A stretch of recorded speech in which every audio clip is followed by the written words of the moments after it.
Welcome back, student. In previous video, we have seen what is the classification, meaning of classification, objective of classification, and the need of a classification.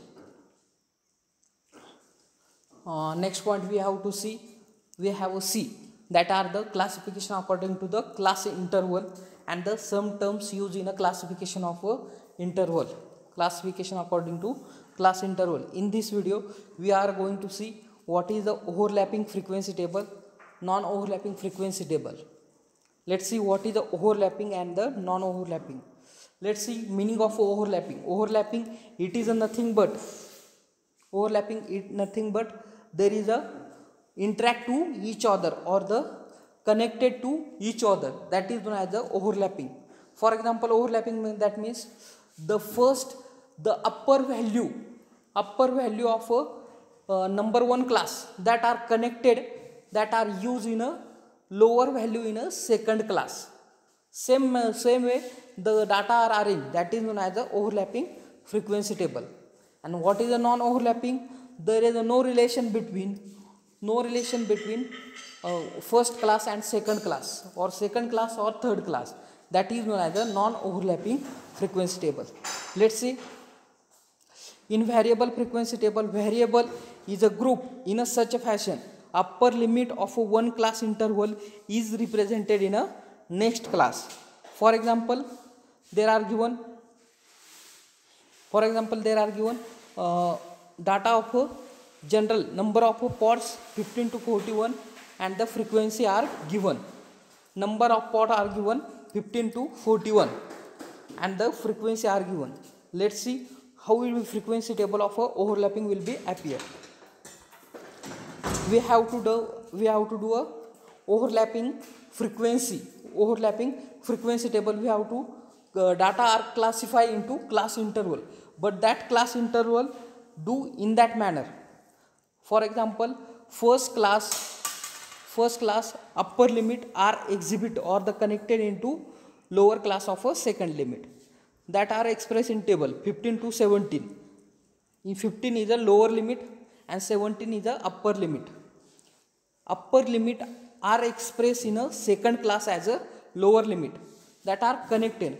That data is known as the overlapping frequency table. In a non-overlapping frequency, the values of variable are grouped in a such fashion that the upper level of a one class interval does not represent in a next class interval. There are examples, same are given.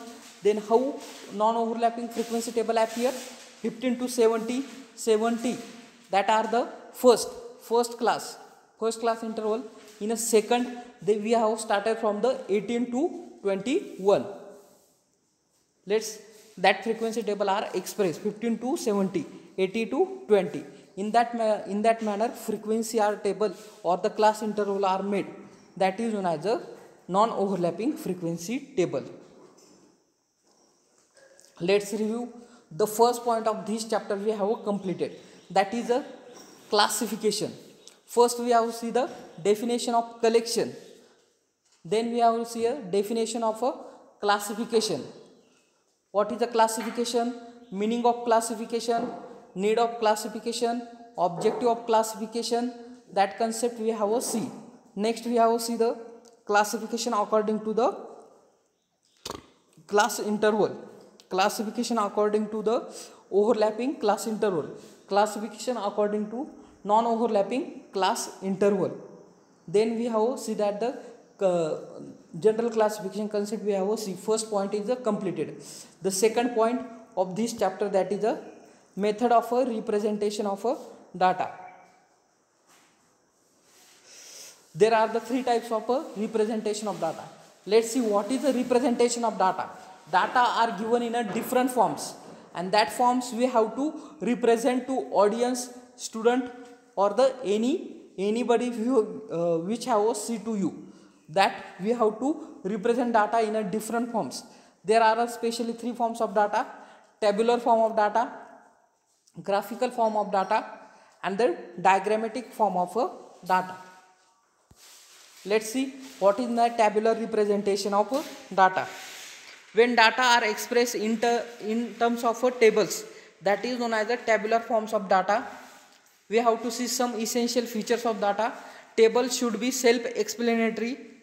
Column of number should be labeled and arranged. Third, necessary footnote are given at a bottom of a table. The table are separated by the insertion of a vertical rows. The table should be appropriate number at the head bar. That are the point mentioned should be in the data. That is known as the tabular representation of data.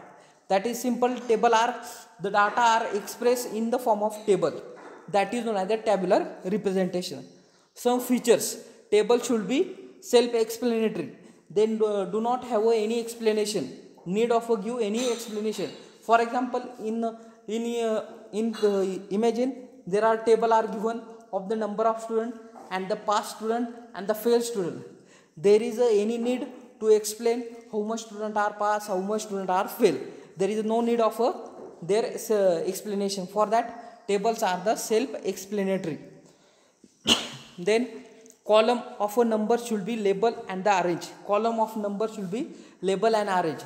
During table, there are two types of a concept are used: column and the row. The perpendicular, for example, the from upper to lower side, the column or the lining are made. That is known as a column, and the vertical lining are made. That is known as a rows. Horizontal line, it is known as a column, and the vertical line, it is known as a row. That should be special number or the label are given. Necessary footnote are given. That means the table number 1 that explain the figures of a plant, or the table number 2 which table, the class student, result of student, that we have to explain by the footnotes. The table should be appropriate number at the head bar. If table we should not given any name or any label, in that type of table we have to give their number 1, 2, 3, 4. Let's see advantages of a tabular representation of a data. Data are well arranged and presented. It does not need any material for the explanation. It is useful for the comparison. The error are easily detected. Complex matter data are represented in the form of condensed data. It is easy to detect large trend. It can understood and easy to remember. We can see actual value for each category. That are the advantages or the merits of a tabular representation data. Data arranged, well arranged, not need of a explanation, useful for the comparison. With the help of data can compare with the help of tables. For example, student number 1 their subject mark and student number 2 their subject mark, that easily compare. Then the error can easily detected. If there is a large difference in first reading and the second reading, that error can easily detected. Next, complex mass of data in the form of a condensed mass. There is a too much number of data are explained. For example, one page of data that can explain with the help of a tabular representation into 4 to 5 lines. Next point is a graphical representation. We have to see in a next lecture. Thank you.